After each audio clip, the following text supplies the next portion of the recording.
আমাদের একটা সাধারণ ধারণা যে জীবজগৎ অক্সিজেন ছাড়া বাঁচতে পারে না। বায়ুতে যে প্রায় 20% অক্সিজেন থাকে, সেই অক্সিজেন আমাদের শক্তি যোগাতে সাহায্য করে।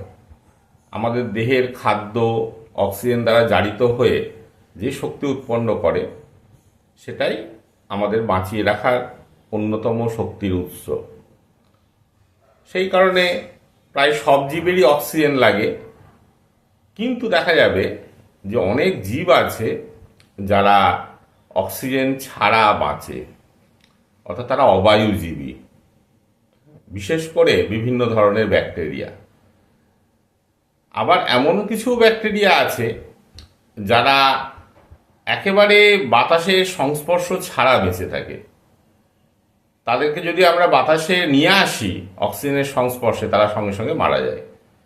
এই যে পুকুর, নদী, নালা, খাল, বিলের যেসব পাঁক রয়েছে, তার মধ্যে এরকম অনেক ব্যাকটেরিয়া বাস করে যারা জীবনে কোনোদিন অক্সিজেনের সংস্পর্শে আসে না, এবং যদি অক্সিজেনের সংস্পর্শে আসে সঙ্গে সঙ্গে তাদের মৃত্যু হয়।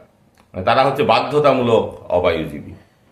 সুতরাং এরকম কোনো ধারণা করার দরকার নেই যে অক্সিজেনই সবার দরকার। অক্সিজেন ছাড়া জীবজগতের অনেকেই বেঁচে আছে। এমনকি যদি পৃথিবী থেকে পুরোপুরি অক্সিজেন চলে যায়, নষ্ট হয়ে যায় কোনো কারণে, তাহলে যারা বায়ুজীবী জীব, আমরা অক্সিজেন ছাড়া বাঁচব না, তারা সবাই মারা যাব, কিন্তু ওই অবায়ুজীবী জীবগুলো কিন্তু বেঁচে থাকবে।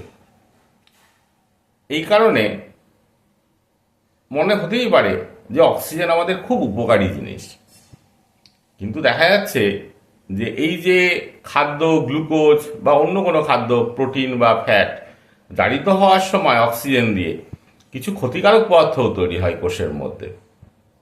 তারা কোনগুলি? বিভিন্ন সুপার অক্সাইডের আয়ন তৈরি হয়, অথবা হাইড্রোজেন পারঅক্সাইড তৈরি হয়। এই সুপার অক্সাইডের আয়ন বা হাইড্রোজেন পারঅক্সাইড কোষের ডিএনএকে নষ্ট করে দিতে পারে, কোষকে নষ্ট করে দিতে পারে। তাহলে তো আমাদের কোষের ডিএনএ নষ্ট হয়ে গেলে, কোষ নষ্ট হয়ে গেলে আমরা বাঁচব না। তাহলে তার থেকে বাঁচার কি কোনো উপায় আছে? হ্যাঁ, সেটাও আছে। কোষের মধ্যে দেখা যাবে যে হাইড্রোজেন পারঅক্সাইডকে নষ্ট করে দেবে এমন উৎসেচক আছে বেশ কিছু অঙ্গাণুর মধ্যে, যেমন পারঅক্সিজম বলে একটি অঙ্গাণু আছে, তার মধ্যে সেখানে ক্যাটালেজ নামে একটি উৎসেচক থাকে।